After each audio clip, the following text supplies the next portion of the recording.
Hello अस्सलाम वालेकुम दोस्तों, मेरा नाम शहबाज खान और आप देख रहे हैं हमारा चैनल माइक से माहौल। आज के हमारे गेस्ट हैं मिस्टर अनस, जो हमारे एरिया से इलेक्शन लड़ रहे हैं। चलिए मुलाकात करते हैं अनस से। Hi Anas, how are you? Hello fine. So Anas, अभी शुरुआत करते हैं। Election politicians as a youngster, क्यों आपने ये रास्ता कैसे चुना? ऑल ऑफ सडन, या पहले से ही डिसाइड करके बैठे थे कि आप आपको नेता बनना है? नहीं, कैसा है कि मुझे नेता बनना है ऐसा तो मैंने कभी नहीं सोचा। लेकिन चीता गेम के जिस तरीके से हालात हैं, हम्म। यहाँ पे बाहर से नेता आते हैं और यहाँ पे चीता गेम को हमेशा बेवकूफ़ बनाकर जाते हैं। हम्म। तो मैंने ये डिसीजन लिया कि हम हमारे घर की खुद क्यों नहीं जिम्मेदारी उठा सकते। ओके। इस वजह से मैंने अब सोशल वर्क हम कर रहे थे, लेकिन हम्म। कैसा है कि पार्टी का सपोर्ट भी उसमें ज़रूरी था कि हम कर सकते। हम्म। इस वजह से मैंने पार्टी ज्वाइन की। पहले हम्म। एनसीपी ज्वाइन की, एनसीपी ज्वाइन किया, उनके साथ 4 साल काम किया। लेकिन उसमें भी मज़ा नहीं आया, क्योंकि उन्होंने भी खुद है कि अपना सोचा, चीता गेम का नहीं सोचा। फिर कांग्रेस में गए। कांग्रेस ने भी 2 साल हमसे बहुत से काम लिए, हमने किए, करते गए, ये सोच के कि हमको एक और अच्छा पोजीशन मिलेगा जिससे हम चीता गेम का भला कर सकते हैं। लेकिन वो भी जो है हमारा टिकट, मेरा टिकट दूसरे को बेच दिया उन्होंने, जिसकी वजह से मैं ये लोगों से कनेक्टिविटी हमारी तोड़ना नहीं चाहता था। इसका कारण ये है कि मैं 2 साल से एनजीओ का ऑफिस खोल के बैठा हूँ और बिना किसी कारण के हम यहाँ पे लोगों की सेवा करते हैं। अब इलेक्शन नहीं लड़ा तो ये लोगों से कनेक्टिविटी टूट जाती है मेरी। इस वजह से मैंने एक उम्मीद से, और लोगों ने भी मुझे काफ़ी सपोर्ट दिया, इस वजह से मैं इस इलेक्शन में अभी खड़ा तो पर्सनल जर्नी की शुरुआत आपकी कहाँ से हुई? इज लाइक आफ्टर हूँ। दो क्वालिफिकेशन, हज़ार ग्रेजुएशन के बाद से हुई। ग्रेजुएशन के बाद से? 2019। उसके 19 बाद से डायरेक्ट लॉकडाउन लग गया। लॉकडाउन। तो वो आप भी जानते हैं, हम भी जानते हैं, और जैसा आपकी पहले से शिकायत रही है कि चुनावी वादे चुनावी वादों की तरह रहते हैं, ग्राउंड इम्प्लीमेंटेशन उससे कोसों दूर होता है। तो इस आश्वासन का आप क्या सोल्यूशन लेकर आते हैं? मतलब मान लो आज आज तक आपको मौका नहीं मिला, ठीक है, अब आप मौके के इंतज़ार में हैं। तो आपके चुनावी वादों में और बाकी लोगों के चुनावी चुनावी वादों में क्या ही डिफरेंस रह जाता है? देखिए, कैसा है कि सबसे पहला आश्वासन तो पार्टियों ने हमें दिया कि आपको टिकट दे रहे हैं, टिकट दे रहे हैं, टिकट दे रहे हैं, ऐसा करके जो है यहाँ तक लेके आके टिकट को भेज दिया इन्होंने। हम्म। अब अब विश्वास हमारा उड़ गया। तो लेकिन उम्मीद यह है कि चीता कैंप के लोगों के लिए किस तरह मैं काम करूं। हम्म। अब विश्वास इन्हें दिला रहा हूं मैं कि मैं जो है अपने नेता बनने के लिए नहीं खड़ा हूं, बल्कि लोगों की सेवा करने के लिए मैं खड़ा हूं। कि पार्टी टिकट का लेबल आपको क्यों चाहिए? पार्टी का लेवल इसलिए चाहिए था कि नेशनल पार्टी थी। सोचा कि नेशनल पार्टी अगर सपोर्ट करती है तो चीता कैंप के ज़्यादा बड़े काम करने मिले। लेकिन फिर भी लोगों ने मुझे ऐसा बताया, ऐसा कुछ नहीं है।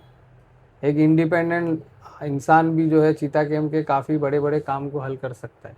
उसमें वो ताकत होनी चाहिए।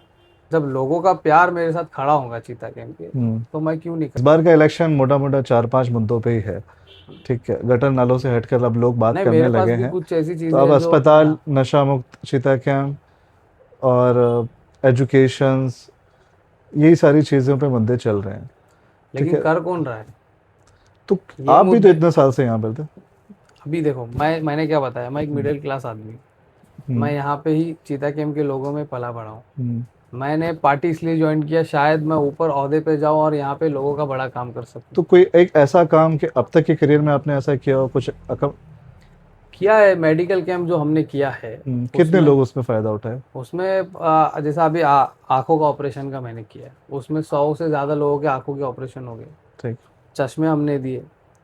दांत का कैंप किया जो कि आज तक किसी ने चीता कैंप में नहीं किया। Dental camps. हाँ, डेंटल कैंप हमने किया।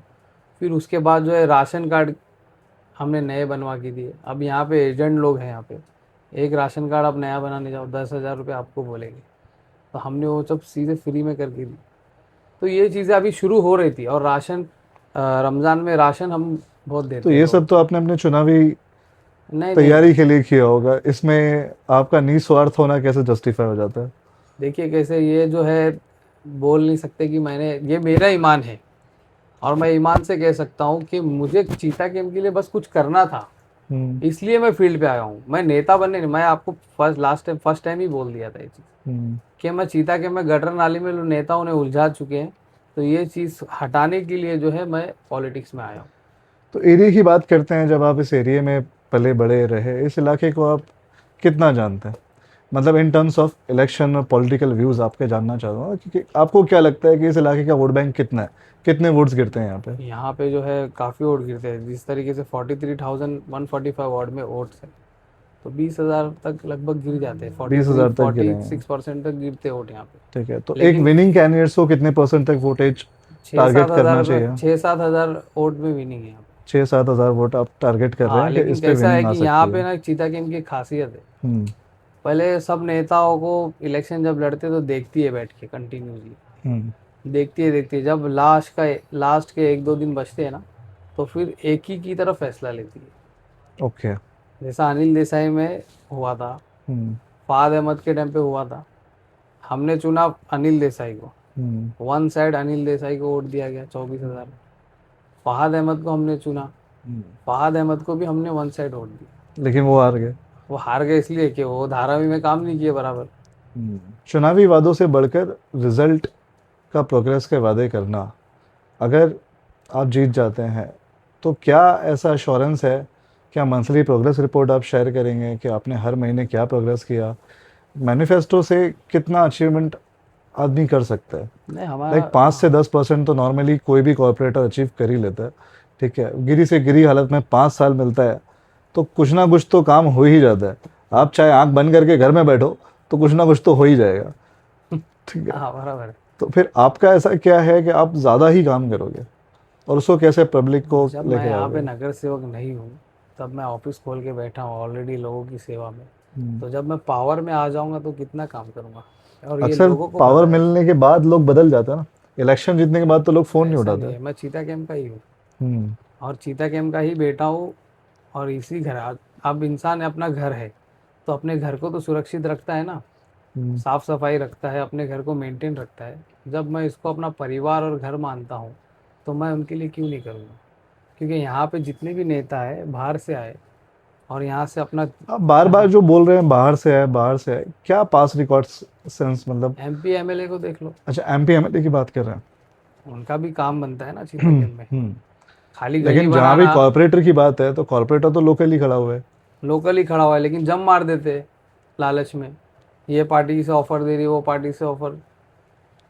तो तो इसकी वैसा नेता नहीं चाहिए ना आप हमको। पार्टी भी तो आपके साथ हो रही है ना, पार्टी भी तो आपके साथ नाइंसाफ़ी कर लेकिन रही है। आप यहाँ एक तरफ बोल रहे हो कि कैंडिडेट की भी गलती है, दूसरी तरफ आप पार्टी को भी तो ब्लेम कर रहे हो। पार्टी पे जम मार रहे, हमारे लोग ही मार रहे हैं जम। अच्छा। ये हमारे लोग ही पार्टी पे विश्वास करके कुछ पैसों के लिए यहाँ से वहाँ जम मारते घूम रहे हैं, उनको चीता की इनकी परवाह ही नहीं है। तो क्या लगता है, 9 कैंडिडेट्स इस बार इस वार्ड से खड़े हैं, आपका एक क्या ऐसा एज है जो बाकी किसी के पास नहीं है? हमारा मैनिफेस्टो इन 8 लोगों से भी अलग है, अच्छा। ये उनके पास भी नहीं है। जितने भी ये कैंडिडेट है सब हवा में ही बात कर रहे हैं, हम्म। और हम हवा में बात नहीं करेंगे। हमारे तो आपने वादे जो प्लान ऑफ झूठे, एक्शन बताया हुआ है। प्लान ये है कि हमने जो है यहाँ पे जो है हम्म। एक ब्लैंक सेशन छोड़ा है यहाँ पे, ठीक। जिसमें नाम है, एड्रेस है, कॉन्टेक्ट नंबर है, ईमेल आईडी और इश्यूज, मेरा सिग्नेचर स्टैम्प है इस पे रहेगा, और ये हर घर पे पहुँचेगा। और अगर मैं इनके मुद्दों पे काम नहीं करता हूँ, हम्म। तो ये मुझे कोर्ट में ले सकते हैं इस बेस पे। इसकी लीगैलिटी कैसे बनती है? मतलब आप एक पब्लिक सर्वेंट में जा रहे हैं हाँ, और कोई भी एक डॉक्यूमेंट का साइन क्या आपको अकाउंटेबल बना सकता है? हाँ क्यों नहीं बना सकता। देखिए अभी इसमें जो है हमने और फैसिलिटी करके दी है लोगों को।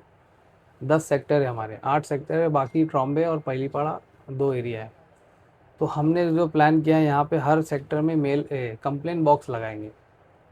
कंप्लेन बॉक्स लगाइए, उसमें अपनी कंप्लेन डालिए सेक्टर वाइज। हमारी टीम जो है 24 घंटे में वो तो आप कंप्लेन। ऐसा क्यों कुछ नहीं करते कि इस चीज़ को ऑनलाइन ले जाए? आप एक ऑनलाइन कंप्लेंट पोर्टल बना लो, अगर आप चाहो तो हमारा चैनल बना ऐसा लेगा है ऑनलाइन कि कंप्लेंट ऐसा पोर्टल। है कि हम आप तक कंप्लेंट पहुंचा देंगे। आप कितने टाइम में रेजोल्यूशन की गारंटी लोगे? 48 घंटा, फोर्टी उससे एट ज़्यादा आवर्स नहीं होएगा। चाहे कोई भी मुद्दा हो। कोई भी मुद्दा हो, अगर कुछ बड़ा ऐसा मुद्दा हो जिसमें एनओसी का मसला आता है, हम्म। जैसे बड़े इश्यूज होते हैं उसमें एनओसी होती है, हम्म। एनओसी के मुद्दे पे थोड़ा सा टाइम जाता है। मैं आप झूठे वादे तो नहीं करूंगा, मैं हम्म। बोलूंगा वो भी 48 घंटे में लाऊंगा, हम्म। ये झूठे वादे हो जाएंगे। कैसा है, ठीक है। कुछ टाइम लगता है, और कुछ भी चीज़ पास होने से पहले मेजोरिटी लगती है एरिया की। अब बीएमसी अगर कुछ बनाना चाहती है यहाँ पे, जैसे बाथरूम बनाना चाहती है, तो वहाँ पे 60% लोगों का समर्थन होना चाहिए, तब जाके वो एनओसी मिलती है। ओके। तो उसमें लोगों का साथ भी मेरे साथ होना चाहिए अगर मैं कुछ बड़ी चीज़ें कर रहा हूँ। तो आज तक ये सारी चीज़ें पब्लिक के सामने तो होती नहीं है। फंड्स कब पास हो जाते हैं, किसको अलोकेट हो जाते हैं, क्या एक्सपेंडिचर्स होता है, ये आम जनता के सामने नहीं आता जब तक कोई स्पेशलिस्ट आरटीआई डाले नहीं या उस फील्ड का बंदा। और अक्सर इलेक्शन के बाद अपोजिशन सब ठंडे हो अभी जाते हैं, जहाँ तक मैंने लोग देखा हो, क्वाइट हो फंड्स जाते की हैं। बात आप कर रहे हैं, यहाँ पे नेता कॉन्ट्रैक्टर ढूंढते हम्म। हैं बाहर से, राजस्थान से, गुजरात से बुलाते हैं और उनसे बताते हैं कि आप हमें 30% दो तो हम आपको काम देंगे। ठीक है। लेकिन मैं ऐसा नहीं सोचता हूँ। मैं ऐसा सोचता हूँ कि मेरे एरिया का इंसान ही वो चीज़ को काम करे और उसको रोजी रोटी मिले। ठीक है। तो इस चीज़ की फंड का जो डेटा होगा उसकी ट्रांसपेरेंसी आप कैसे रखेंगे? इसका जो डेटा है वो सोशल मीडिया के ज़रिए ही मैं बताऊँगा सबको। जो भी आप फंड एलोकेट हाँ ले हाँ। आ पाएंगे, एक आम इंडिपेंडेंट कैंडिडेट के लिए बड़ी नेशनलिस्ट पार्टीज का बिना टैग लिए हुए कितना फंड निकाल पाना पॉसिबल है? बिना नेशनलिस्ट पार्टीज के 7 करोड़ मतलब तो। आपके पास तो कोई टैग हाँ है नहीं, हाँ हाँ, और बराबर। आप जीतते हो तो आप कितना फंड निकाल लोगे? मिनिमम जो है लीगली जो है 7 करोड़, 5 से 7 करोड़ का फंड बीएमसी देती है। अपने वार्ड का फंड कितना रहा है अब तक? 5 से 7 करोड़। 5 से 7 करोड़ का? उससे बड़े काम यहाँ पे फंड अलोकेट ही नहीं होते। अलोकेटेड नहीं होते हैं, लेकिन हम कोशिश करेंगे हम्म। कि उस काम को बड़े लेवल पे करें। जैसे हॉस्पिटल का जो काम है ना, उसको हम, जैसे अंदर डायलिसिस नहीं है, आईसीयू नहीं है, और ये सब जो है संस्था पे अलॉट होते हैं। 60-40 रहता है। हम्म। जैसा 60% जो है बीएमसी में जाता है, 40% संस्था को जाता है।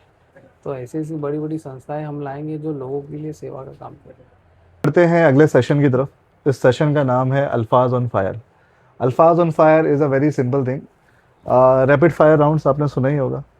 कुछ सवालों के बहुत शब्द या बहुत लिमिटेड शब्द में जैसा भी आप चाहें हाँ वैसे जवाब बोलिए। दे पाएं। चीता कैम्प की सबसे बड़ी प्रॉब्लम? गलत नेता चुनना गलत नेता चुनना। सबसे बड़ी प्रॉब्लम। ओके। बड़ी पार्टियों का वादा और उनसे फिर, बड़ी पार्टियों का वादा, या बड़ा वीकनेस, बड़ी पार्टियों का बड़ा वीकनेस क्या हो सकता है? ये टिकट बेच देते हैं, सबसे टिकट बड़ा भेज वीक देते है। हैं। जो आपके साथ 5 साल कंटिन्यूसली काम कर रहा है, जिसका हक बनता है, आप उसका वो टिकट आप कैसे डिसाइड कर सकते हैं कि मेरे पार्टी साथ हुआ है ना। कमांड्स जो तय करेगी वो ही गलत हो मेरे साथ जाएगा? हुआ है ना। मैं कांग्रेस का ब्लॉक प्रेसिडेंट 2 साल से था। हम्म। हर तो ग्रुप, क्या आपको फिर हर बार इस चीज़ की वैलिडेशंस मिलती रही कि आपने जो काम किया कांग्रेस से वो बहुत अच्छा किया? बहुत अच्छा किया। मैंने जो उन्होंने कहा मैंने वो तो क्या करके उन्होंने दिया। कोई वादे दिए थे आपको कि हाँ, वही आपने बता रहा हूँ मैं वादा आपको। लेके आप कांग्रेस में वादा ज्वाइन हुए क्या थे? किया वो उन्होंने बता रहा हूँ। जी। उन्होंने बोला जो ब्लॉक प्रेसिडेंट होता है वो हम्म। ऑलरेडी हमारा नगर सेवक होता अच्छा। है। ये बस किसके अल्फाज हैं? ये कांग्रेस के अल्फाज है। जो कांग्रेस में मुंबई किस प्रेसिडेंट पर्टिकुलर? है, अच्छा। वर्षा गायकवाड़ जी, उनके अल्फाज है। ओके। जो नगर सेवक होता है, जो पार्टी का ब्लॉक प्रेसिडेंट होता है, वो हमारा ऑलरेडी नगर सेवक होता है। बस हम उसे टिकट देते अगर वो सक्षम है तो। और मैं तो सक्षम था, फिर भी आपकी उन्होंने नज़रों मुझसे, में, उनकी नज़रों में क्या था? उनकी नज़रों में भी था। मुझसे वादा किया गया था। सुबह रात को 2 बजे आप दूसरे को टिकट दे दिए, और वही रात को सुबह 6 बजे मुझे आप बुला रहे हो कि आपको टिकट ओके। दे रहे बोल के, वो कॉल रिकॉर्ड भी है मेरे पास। तो फिर इसका खुलासा आपने क्यों नहीं किया अब तक? खुलासा मैंने अभी, देखो लोगों ने बोला पार्टियां धोखा देती है, आप वो सब छोड़िए और अपने रास्ते पे निकलते जाइए। इसलिए तो फिर आप निकल रहे हैं। शिकायतें क्यों कर रहे हैं? किस चीज़ की शिकायत मैंने की? कि पार्टी से आपको धोखा मिला? तो धोखा मिला है जो है, तो वो फैक्ट बताऊंगा ना आपको मैं। अब धोखा दिया है ना, तो क्या कर सकते हैं। ठीक है, आपका कैंपिंग बजट कितने लाख का है? अब वो भी नहीं बता सकते। अभी देखो, एक मिडिल क्लास आदमी है तो कितने का ही होगा, आप सोचिए। बट कुछ तो एक्सपेंडिचर लगता ही है। नहीं रखते हैं, लेकिन अब वो ये बता नहीं आपका सकते। पहला इलेक्शन है। पहला इलेक्शन है। ठीक है, क्या प्रेशर लेकिन फील हो रहा पहला है? इलेक्शन है। लेकिन राजनीति में एम नए नहीं हो? नहीं, एमपी एमएलए में था मैं अच्छा। कंटिन्यू, और मेन की पोस्ट था मेरा, जो ऑलरेडी प्रेशर लेता है वो पोस्ट। ओके। क्योंकि एक वार्ड की जिम्मेदारी मिलती है एक प्रेसिडेंट को, हम्म। और अभी भी उसी तरीके से जिम्मेदारी मिली है एक वार्ड, तो वो भी पूरी होगी। टारगेट वोट्स का एग्जैक्ट नंबर आपने जैसे बताया 6-7 हज़ार, तो उसके लिए आपकी क्या स्ट्रैटेजी है? स्ट्रैटेजी बहुत कुछ है इसमें। अभी यहाँ पे अगर बोले तो लोगों को हमको बताना नहीं हमारी स्ट्रैटेजीज क्या है। ठीक है, पहला काम जो सबसे पहले आप जीतने की बात करना चाहोगे? सबसे पहला काम ये होगा कि जो हॉस्पिटल हमारा 20 बेड का है, 20 बेड का है बस। लोगों की शिकायत ये रहती है कि कुछ हो जाए तो हमें साइन भेज दिया जाता है। अब वो बोलते, अब जब हमने मोर्चा लिया हॉस्पिटल पे तो वो इंचार्ज आके मुझे बोलने लगी जब 20 बेड यहाँ पे फुल हो चुकी है तो 21वां हम किसको कैसा दें, उसके जीआर में ही 20 दिया है हमको, तो हम साइन ही भेजेंगे, हमारा ऑप्शन ही नहीं दूसरा। तो सबसे पहला मुझे 200 या 300 बेड उसको करना ही होगा, तो किसी उसके लिए तो हालत में। पूरा इंफ्रास्ट्रक्चर काफ़ी टाइम जाएगा। नहीं होता है वो, मैंने फॉलोअप लिया था उसका। फास्ट से फास्ट भी आप कितना जल्दी कर अचीव कर पाएंगे उसको? 6 महीने में हो जाएगा वो। 6 मंथ में आप इंफ्रास्ट्रक्चर कंप्लीट करके बेड अलोकेट कर लेंगे? बेड अलॉकेट करेंगे 6 महीने में उसको। चलिए, बस ये बहुत अच्छी अभी बात है पब्लिक अगर का ऐसा मौका